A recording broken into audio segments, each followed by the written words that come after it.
ደጌ ክብሬ ናት ማረጌ ሽታ አንቺ ያላህ ስጦታ። አሰላሙ አለይኩም ወረህመቱላሂ ወበረካቱ። ውድና የተከበራችሁ ፎዚ ቤተሰቦች ሰላም ጤና ይስጥልኝ። ውድ ቤተሰቦች በያላችሁበት ሰላማችሁ ብዝት ትትረፍ ይበልልኝ ኢንሻአላህ። ለምታበረታቱ በሙሉ ከልብ ነው የማመሰግነው። አህባቢ ጀዛኩሙላሁ ኸይራን። ኢንሻአላህ ዛሬ ደግሞ ስለ ሌሊት ሶላት ወይም ደግሞ ተሐጁድ ይዤ መጥቻለሁ ማለት ነው ኢንሻአላህ። የሌሊት ሶላት ወይም ቂያሙል ለይል ተሐጁድ ሌሊት ሰዎች ተኝተው ባለበት ሰዓት ተነስቶ መስገድ ከአላህ ጋር ለመገናኘት ምርጡ መንገድ ነው።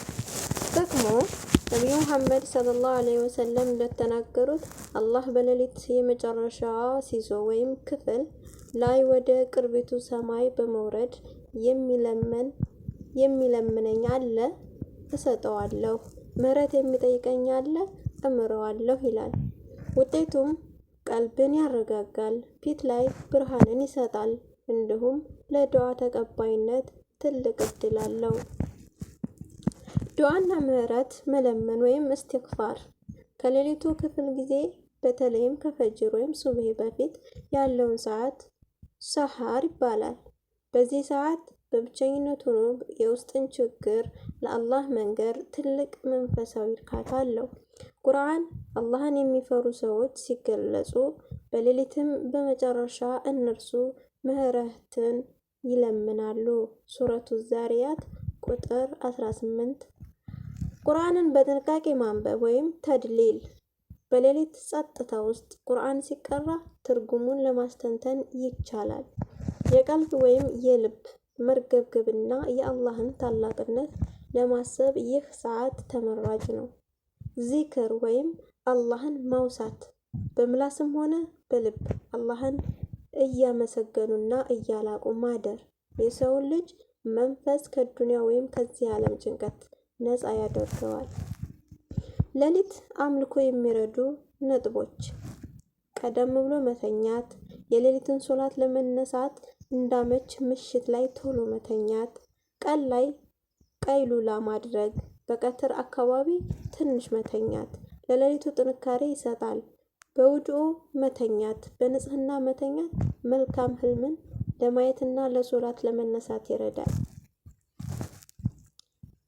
የነፍስ ግጥሚያ ወይም ኢኽላስ ሌሊት ማንም ሰው በማያይበት ሰዓት መቆም ለይለትን ወይም ሪያ ወይም ለሰው ይዩልኝ ከሚደረግ ስራ የጠራ ነው። በዚህ ሰዓት የምታደርገው እያንዳንዱ ስግደት፣ ዱዓና ልመና በአንተ በፈጣሪህ መካከል ብቻ ያለ ሚስጥር ስለሚሆን ለአላህ ያለህን ፍቅርና ታማኝነት በተግባር የምታሳይበት ትልቁ መንገድ ነው። 6 የዱዓ ተቀባይነት ወይም እስቲጃባ ነብዩ መሐመድ ሰለላሁ ዐለይሂ ወሰለም እንዲህ ብለዋል፣ በሌሊት ውስጥ አንዲት ሰዓት አለች። ሙስሊም የሆነ ባሪያ ያችን ሰዓት ገጥሞ የዓለምን ወይም የአኼራን መልካም ነገር አላህን አይጠቅምም አላህ ይሰጠው እንጂ። ይህ ደግሞ በየሌሊቱ ነው። ሙስሊም ዘግበውታል። ይህ ማለት በየቀኑ አላህ አንተን ለማስማትና ጥያቄህን ለመመለስ እድል ይሰጥሃል ማለት ነው። በተሐጁድ ወቅት ምን ማለት ይቻላል ወይም ዱዓዎች በሌሊት ስትቆም የሚከተሉትን ዱዓ የምታደርግ ትልቅ ምንዳ አለው።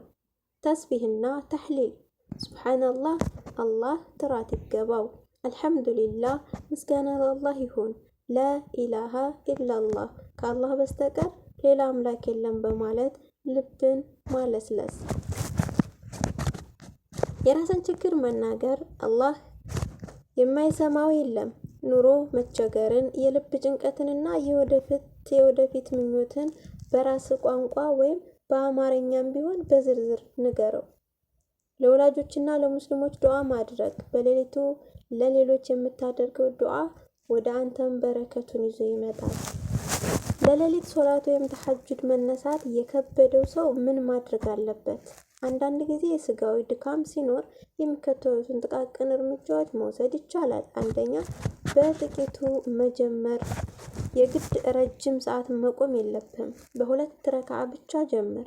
አላህ ዘንድ የተወደደ ስራ ጥቂትም ብትሆን ዘላቂ የሆነችዋ ናት። 2. ከዊትር በፊት መስገድ። ሌሊት መነሳት የምትፈራ ከሆነ ከመተኛት በፊት የሌሊቱን ሶላት አስበህ 2 ረክዓ ሰግደህ በዊትር መዝጋት ትችላለህ። 3. ወንጀልን መቀነስ። ሰለፎች ወይም ቀደምት ደጎች እንዲህ ይሉ ነበር፣ በቀን የምትሰራውን ወንጀል በሌሊት እንድትቆም ያስርሃል። ስለዚህ ቀኑን በጥሩ ስነ ምግባር ማሳለፍ ለሌሊቱ ብርታት ይሆናል። ዛሬ ማታ ከመተኛት በፊት ሌሊት ላይ ለአንድ 10 ደቂቃ ብቻ ቢሆን እንኳ ተነስተህ ከአላህ ጋር ለመገናኘት ንያ ወይም ሀሳብ አድርግ። ያቺ 10 ደቂቃ የቀኑን ውሎህን ብሩህ የማድረግ አቅም አላት። የሌሊት ጸጥታና የልብ ንግግር። ቀን ላይ ዓለም በጫጫታ ትሞላለች። ስራ፣ ስልክ፣ ንግግርና ግርግር ልባችንን ይከፋፍሉታል። ሌሊት ግን ዓለም ጸጥ ስትል ነፍስህ ከፈጣሪዋ ጋር ለመገናኘት ነፃ ትሆናለች። ሚስጥር መናገር፣ በሰዎች ፊት መናገር የማይችሉ የልብ ስብራቶችን፣ ፍርሃቶችንና የጥፋተኝነት ስሜቶችን ለአላህ ብቻ የምትነግርበት ልዩ ክሊኒክ ነው። እንባ፣ በሌሊት ብቸኝነት የሚፈስ እንባ አላህ ዘንድ በጣም የተወደደ ነው። ነቢዩ ሰለላሁ ዐለይሂ ወሰለም እንዳሉት ከአላህ ፍርሃት የተነሳ ያለቀሰችው ዓይን እሳትን አታይም። የሌሊት ሶላት ስነ ስርዓት ወይም አሰጋገድ። ተሐጁድ ለመስገድ ስትነሳ የሚከተሉትን ነጥቦች ማወቅ ይረዳሃል። 2 ረክዓ። የሌሊት ሶላት የሚሰገደው 2 ረክዓ እየተደረገ ነው። ከቻልክ 8 ረክዓ፣ ካልቻልክ 2 ወይም 4 መስገድ ትችላለህ። ቁርአን ማንበብ። በሶላትህ ውስጥ የምታውቃቸውን አጫጭር ሱራዎች ወይም ረጅም ሱራዎች መቅራት ትችላለህ። ረጅም ጊዜ ቆሞ መጸለይ ወይም ቂያም ትልቅ ምንዳ አለው። ሱጁድ። አንድ ባሪያ ወደ ጌታው በጣም የሚቀርበው በሱጁድ ወቅት ነው። በሱጁድህ ላይ ሆነህ የፈለግከውን ዱዓ አድርግ። አላህ ከምላስህ በላይ ልብህን ያውቃታል። የሌሊት አምልኮ ጥቅሞች። በዱንያ ወይም ደግሞ በዚህ ዓለም ወደ አላህ መቃረብ ለአኼራ ብቻ ሳይሆን ለዚህ ዓለም ህይወትም የሚከተሉትን ጥቅሞች ይሰጣል። የፊት ብርሃን። ሰለፎች በሌሊት የሚሰግዱ ሰዎች ለምንድነው ፊታቸው የሚያበራው ተብለው ሲጠየቁ ከአላህ ጋር በብቸኝነት ቆዩ፣ አላህም ከራሱ ብርሃን አለበሳቸው ብለው መልሰዋል። የቀን ስራ መቃናት። ሌሊት በአላህ ፊት የቆመ ሰው ቀኑን ሙሉ አላህ ይጠብቀዋል። የገጠመውን ችግር በቀላሉ የመወጣት ብርታት ያገኛል። ጭንቀትን ማስወገድ። ሌሊት አላህ ፊት ተንበርክኮ የለመነ ሰው ቀን ላይ ለሰዎች አይንበረከክም። ልቡም በሰው ላይ ከመንጠልጠል ነፃ ትሆናለች። አንድ ልብ የሚነካ ታሪክ። አንድ ታላቅ ሰው እንዲህ ይሉ ነበር፣ ሌሊት ሲመጣ በጨለማው ደስ ይለኛል፣ ጌታዬን በብቸኝነት የማገኝበት ጊዜ ስለሆነ፣ ንጋት ሲመጣ ደግሞ ያዝናል፣ ሰዎች መጥተው ከጌታዬ ጋር ያለኝን ግንኙነት ስለሚያቋርጡብኝ። አሁኑኑ ምን ማድረግ ትችላለህ? ቁርጠኝነት ወይም አዝም። ዛሬ ሌሊት ከአላህ ጋር ቀጠሮ አለኝ ብለህ በልብህ መወሰን። ዱዓ። አላህ ሆይ ሌሊትን ሶላትንና አንተን ለማውሳት አግዘኝ ብለህ አሁኑኑ ዱዓ አድርግ።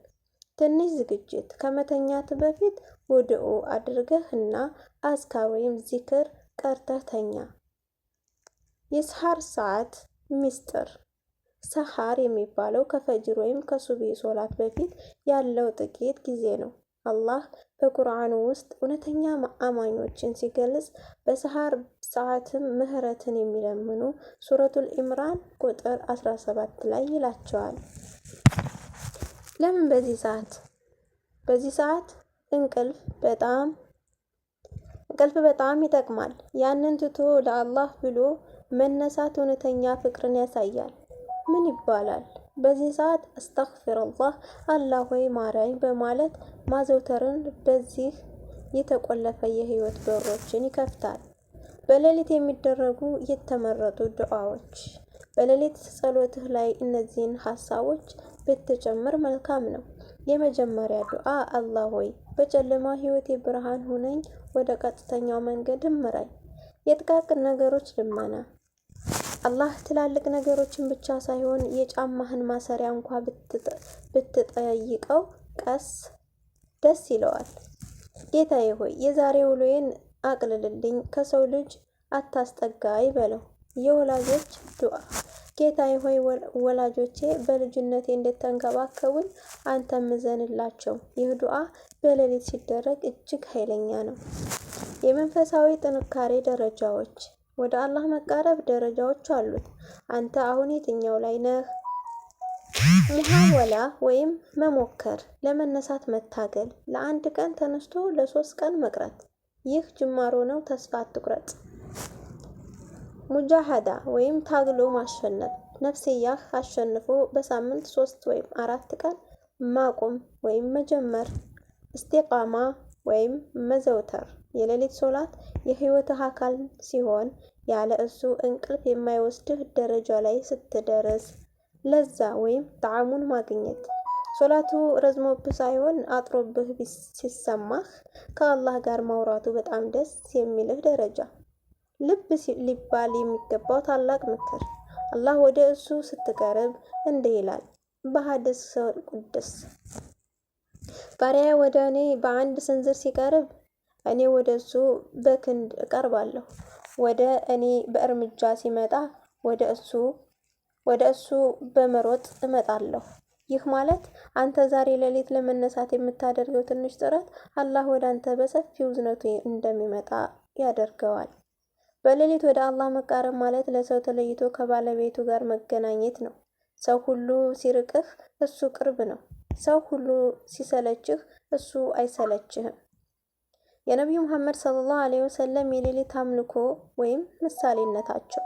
ነቢዩ ሰለላሁ ዐለይሂ ወሰለም አላህ ያለፈውንም ሆነ የሚመጣውን ወንጀላችሁን ይምርላችኋል፣ ነገር ግን በሌሊት እግሮቻቸው እስኪያብጡ ድረስ ይቆሙ ነበር። ምክንያታቸው አመስጋኝ ባሪያ አልሆንም ይሉ ነበር። እኛ ደግሞ ኃጢአቶቻችንን ለማጥፋትና እርዳታውን ለማግኘት ይብለጥ መቆም ይገባናል። ባህሪያቸው ሶላታቸው በጣም የተረጋጋ ነበር። በቆሙበት ጊዜ ቁርአንን ሲቀሩ፣ የእዝነት አንቀጽ ሲያልፉ አላህ እዝነትን ይለምኑ ነበር። የመከራ አንቀጽ ሲያልፉ ደግሞ በአላህ ይጠለሉ ነበር። የሌሊት ዱዓ ምስጢራዊ ሰነድ ማድረግ። ሌሊት ከአላህ ጋር ስታወራ እንደ ግለሰብ ብቻ ሳይሆን እንደ ወዳጅ አውራው። እውቅና መስጠት። ጌታዬ ሆይ እኔ ደካማ ነኝ፣ አንተ ግን ጠንካራ ነህ። እኔ ኃጢአተኛ ነኝ፣ አንተ ግን መሐሪ ነህ ብለህ ጀምር። በውስጥ ሰላም፣ ቀን ላይ ለሰዎች የምታሳየውንም ባህን እንስያው ጨርሰው። ሌሊት አላህ ፊት ያለቀሰ ሰው ቀን ላይ ሰዎች ፊት በኩራትና በሰላም ይራመዳል። ቤተሰብን በበጎ ነገር ማሳተፍ። በሌሊት ወደ አላህ መቃረብ ለራስ ብቻ ሳይሆን ለቤትህም በረከት ነው። ነቢዩ ሰለላሁ ዐለይሂ ወሰለም እንዲህ ብለዋል፣ ሌሊት ተነስቶ የሰገደና ባለቤቱንም የቀሰቀሰ አላህ ይዘንለት። በቤት ውስጥ የሌሊት ሶላት ሲሰገድ ያ ቤት መላእክት የተከበበና ሰይጣን የሚርቀው ይሆናል። ተግባራዊ ማጠቃለያ፣ ዛሬ ማታ ምን ይደረግ? ይህን መንፈሳዊ ጉዞ ወደ ተግባር ለመለወጥ እነዚህ 5 ነጥቦችን ይዘህ ተነሳ። አንደኛ፣ ንያ ወይም ውሳኔ።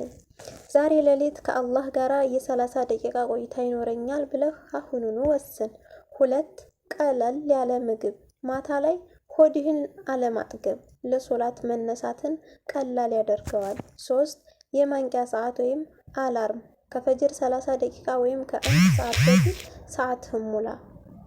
4ኛ መጀመር፣ ስትነሳ መጀመሪያ ፊትህን ታጥበህ አልሐምዱሊላህ በል።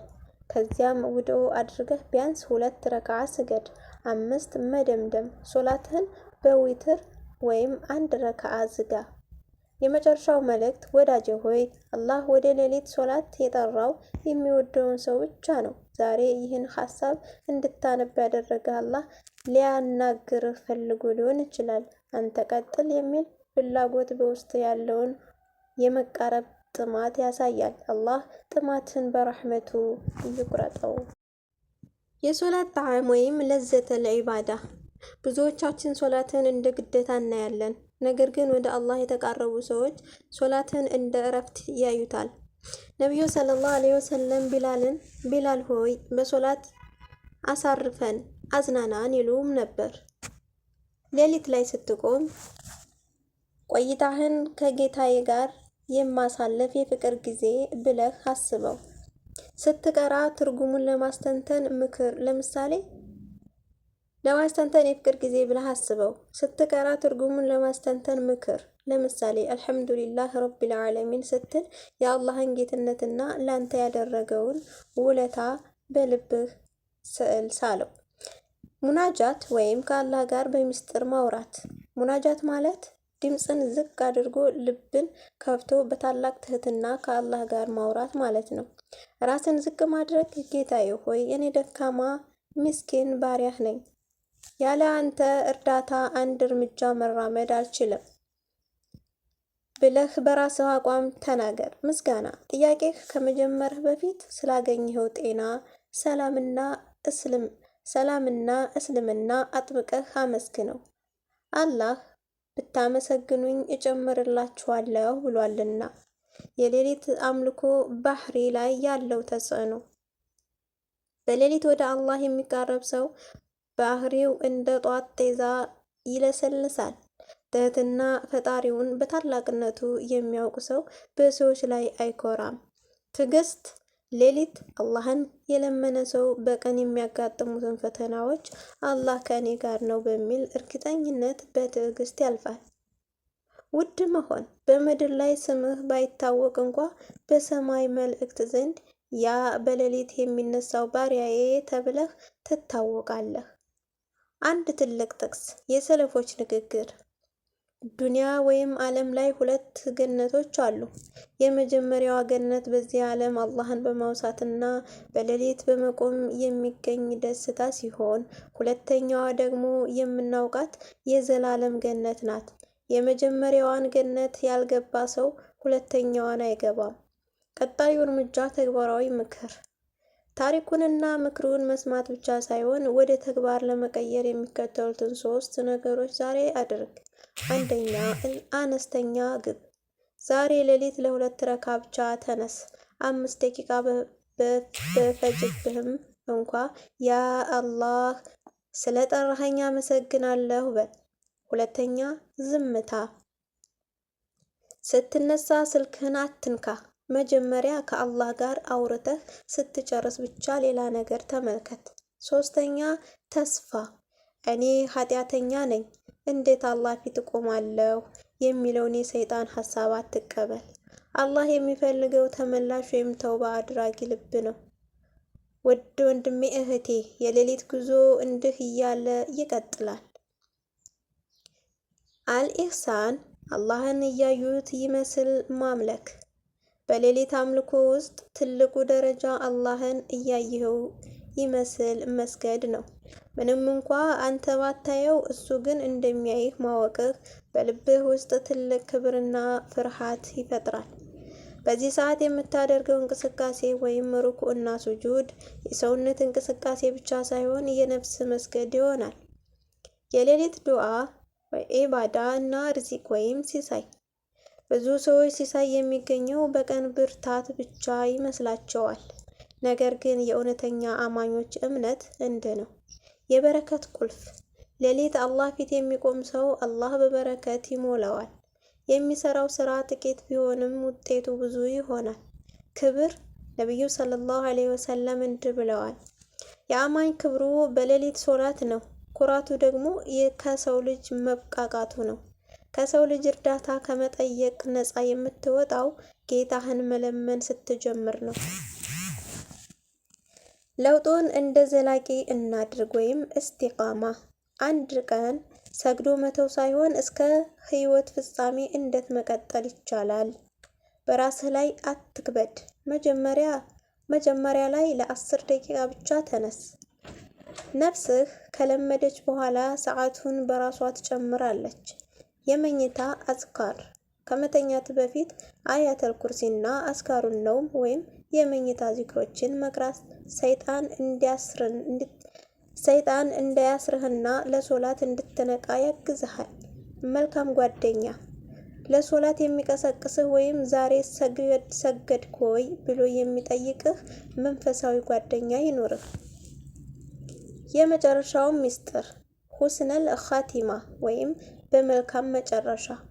በየሌሊቱ ወደ አላህ የሚቃረብ ሰው ሞት ሲመጣ አይፈራም። ምክንያቱም በየሌሊቱ ሲገናኘው ከነበረውና ከለመደው ጌታው ጋር ሊገናኝ ነውና።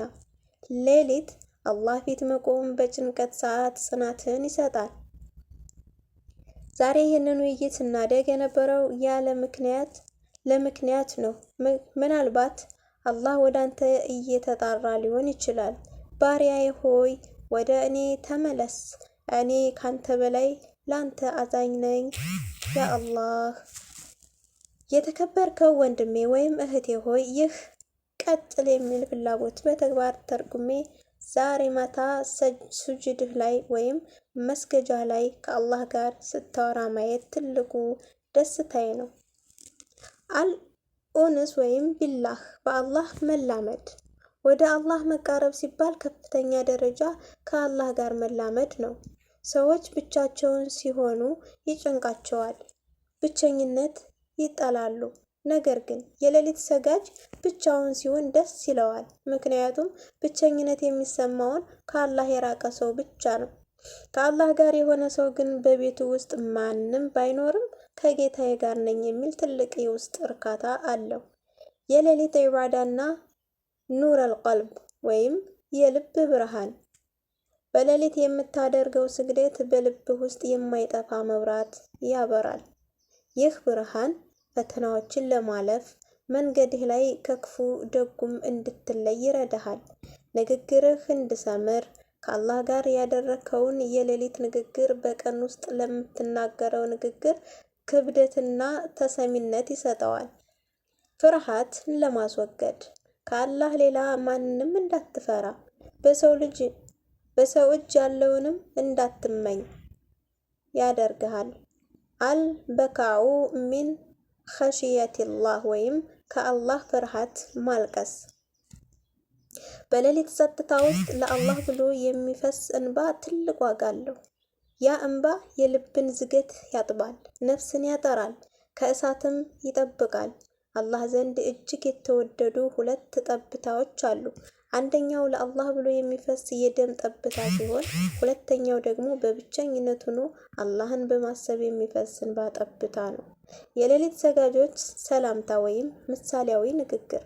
አንድ ታላቅ ዓሊም እንዲህ ብለዋል፣ የሌሊት ሰጋጆች በሌሊታቸው የሚያገኙት ደስታ ተጫዋቾች በጨዋታቸው ከሚያገኙት ደስታ በላይ ነው። ሌሊት ባይኖር ኖሮ በዚች ዓለም ላይ መኖር አልመኝም ነበር። ለጉዞህ የሚረዱ የመጨረሻ 3 ቁልፎች። የቁርአን ተጽዕኖ። ቢያንስ የምታውቁትን አንዲት አንቀጽ ወይም አያ ደጋግመህ በልብህ አንብብላት። ለምሳሌ አላህ ለባሪያው በቂ አይደለምን? ሱረቱ ዙሙር ቁጥር 36 የሚለውን ደጋግመህ ስታስበው ጭንቀት ሁሉ ይበናል። 2 ዱዓ አልሙስተጃብ። በሱጁድህ ላይ ሆነህ ያ አላህ ቀልቤን በአንተ ዲን ላይ ያጽናልኝ ወይም ያ ሙቀለቡል ቁሉብ ሰቢት ቀልቢ አላ ዲንክ በማለት አጥብቀህ ለምን። 3 ይቅር ባይነት። ወደ ሱጁድህ ከመሄድ በፊት የበደሉህን ሰዎች ሁሉ ለአላህ ብለህ ይቅር በል። አላህም አንተን ይቅር እንዲልህ ሰበብ ይሆንልሃል። ማሳሰቢያ። ውድ ወዳጄ ሆይ እስካሁን የተነጋገርናቸው ነጥቦች ሁሉ የአንተን ልብ ለማንቃትና ወደ ፈጣሪህ ለመሳብ ነው። ቀጥል ባልከኝ ቁጥር በውስጥ ያለው የመንፈሳዊ ጥማት እያደገ መሆኑን እረዳለሁ። ከአላህ ጋር ማውራት ወይም ሙናጃት። እንዴ ፍላጎት። አንድ ሰው ወደ ሌሊት ሶላት የሚነሳው በግዴታ ስሜት ብቻ ከሆነ ሊሰለቸው ይችላል። ነገር ግን የሚወደውን ጌታዬን ላናግር ነው ብሎ ካሰበ እንቅልፍ አይወስደውም። ምሳሌ፣ አንድ ሰው በጣም የሚወደው ጓደኛውን በሌሊት ስልክ ቢደውልለት በደስታ ይነሳል እንጂ አይናደድም። አላህ ደግሞ ከማንኛውም ወዳጅ በላይ ነው። ጥያቄ፣ ጌታዬ ሆይ ስምህን እንዲጠራና አንተን እንድሰግድልህ ስለፈቀድክልኝ አመሰግናለሁ የሚል ልብ ሲኖርህ ሶላቱ የሸክም ሳይሆን የደስታ ምንጭ ይሆናል። የሌሊት ኢባዳና የሰላማዊ ህይወት ምስጢር። በሌሊት ወደ አላህ የሚቃረብ ሰው በህይወቱ ውስጥ 3 ትልልቅ ስጦታዎችን ያገኛል። አንደኛ፣ መክፈቻ ወይም ፋቲሃ። በሰው አእምሮ የማይፈቱ የሚመስሉ የኑሮ ችግሮች አላህ በቀላሉ ይፈታለታል። 2 መከላከያ ወይም ሂማያ። ከአይን ናስ፣ ከምቀኝነትና ከክፉ መናፍሳት በአላህ ጥበቃ ስር ይሆናል። 3ኛ ውሳኔ ወይም ፍርቃን። በህይወቱ ውስጥ ወሳኝ እርምጃዎችን ሲወስድ አላህ ትክክለኛውን መንገድ በልቡ ውስጥ ያሳየዋል። ለምን ተሐጁድ ላይ እስትግፋር ይበዛል? ሌሊት ላይ ቆመን ስንጨርስ አስተግፍሩላህ አላህ ሆይ ማረኝ እንላለን። ይህ ለምን ይመስላችኋል? መልካም ስራ ሰርተን እንኳ አላህ ሆይ ለአንተ የሚገባህን ያክል አላማለልኩልህም፣ በሶላቴ ውስጥ ሐሳቤ ተበታትኖ ነበር ማረኝ ለማለት ነው። ይህ ትህትና ወይም ኩራት አለመሰማት አላህ ዘንድ ስራ ተቀባይነት እንዳገኝ ያደርገዋል። የጉዞ ማጠቃለያ ማሳሰቢያ። ውድ ወንድሜ እህቴ፣ እስካሁን ብዙ ነጥቦችን አብረን ተመልክተናል። ቀጠል ስትለይ መቆየት የፈለግከውን በአላህ ወሬ ውስጥ ነው። የአላህ ወሬ ደግሞ አያልቅም፣ ልብን አያሰለችም። ነገር ግን የዚህ ውይይት ፍሬ የሚታየው ዛሬ ማታ ነው። ዛሬ ማታ ስንነቃ ዓለም ሁሉ ዝም ስትል፣ ቀዝቃዛ ውሃ ፊትን ሲነካው፣ ብቻህን ሆነህ አላሁ አክበር ብለህ ስትጀምር፣ ያኔ እኔ በዚህ በጽሁፍ የገለጽኩልህን ጣዕም በተግባር ታገኘዋለህ። ያ ጣዕም ደግሞ በምን ቃላት አይገልጸውም። አርድያ ወይም ባለው መርካትና በአላህ መተማመን። በሌሊት ወደ አላህ የተቃረበ ሰው የሚሰጠው ትልቁ ስጦታ እርካታ ነው። ብዙ ሰው ብዙ ሀብት ኑሮት ሰላም ያጣል። የሌሊት ሰጋጅ ግን ጥቂት ነገሮች ኑሮት ልቡ እንደ ባህር ሰፊ ይሆናል። ለምንስ ቢባል ሌሊት የዓለማቱ ጌታ አናግሮ ስለመጣ በቀን የሚያጋጥመው የሰው ግርግር ወይም የኑሮ ውጣ ውረድ አያስደነግጠውም። ትላንት ሌሊት የለመንኩት ጌታዬ ዛሬም ከኔ ጋር ነው የሚል ጽኑ እምነት ወይም የቂን ይኖረዋል። በሌሊት የሚገኙ 3 የብርሃን በሮች። አንደኛ፣ የሂክማ ወይም ጥበብ በር። በሌሊት አላህን የሚያስታውስ ሰው አላህ ንግግሩና ውሳኔውን የተቃና ያደርግለታል። ሰዎች ግራ በሚጋቡበት ሰዓት እሱ ግልጽ መንገድ ያያል። 2 የመወደድ በር። አላህ አንድን ባሪያ በሌሊት ለኢባዳ ሲመርጠው በምድር ላይ ባሉ ፍጥረታት ዘንድም ተወዳጅነት ያላብሰዋል። ቀልብ ሰባሪ ሳይሆን ቀልብ ጠጋኝ ይሆናል። 3 የዱዓ ተቀባይነት በር። በተለይ በሰዓተ ሰሕር ወይም ከሱብሂ በፊት የሚደረግ ዱዓ እንደማይሳሳት ቀስት ነው። የፈለገ ቢዘገይ መልሱ መምጣቱ አይቀርም። አልኹሹ ከልብ መዋረድ። በሌሊት ስትቆም ራስህን እንደ ትልቅ ሰው ሳይሆን አንድ ምስኪንና ፈላጊ ባሪያ አድርገህ አቅርብ። ጌታ ፊት ስትቆም እጆችህን ዘርጋ፣ ድምፅህን ዝቅ አድርግ፣ ኩራትህን በደጅህ ጣለው። አላህ ዘንድ ትልቅ ቦታ የምታገኘው እሱ ፊት ራስህን በጣም ትንሽ ስታደርግ ብቻ ነው። ጉዞን በተግባር የመዝጊያ ሰዓት። የመጨረሻው ስንቅህ ይህ ሁሉ አስተስጂል። ዛሬ ብትሰንፍ ነገ ሞክር። አላህ ጥረትህን እንጂ ውጤትን ብቻ አይመለከትም። ሚስጥርን ጠብቅ። ሌሊት የሰራኸውን ለሰው አታውቅ። በአንተና በአላህ መካከል ያለ የፍቅር ሚስጥር ሆኖ ይቆይ። ያኔ ጣዕሙ ይጨምራል። ለኡማው ዱዓ አድርግ። ስትጸልይ ለራስ ብቻ ሳይሆን ለታመሙት፣ ለተቸገሩትና ሰላም ላጡት ወገኖች ሁሉ እዝነትህን ለምን። ኦሜ ደጌ ክብሬ ናት ማረጌ ኦሜ ሽታ አንቺ ያላህ ስጦታ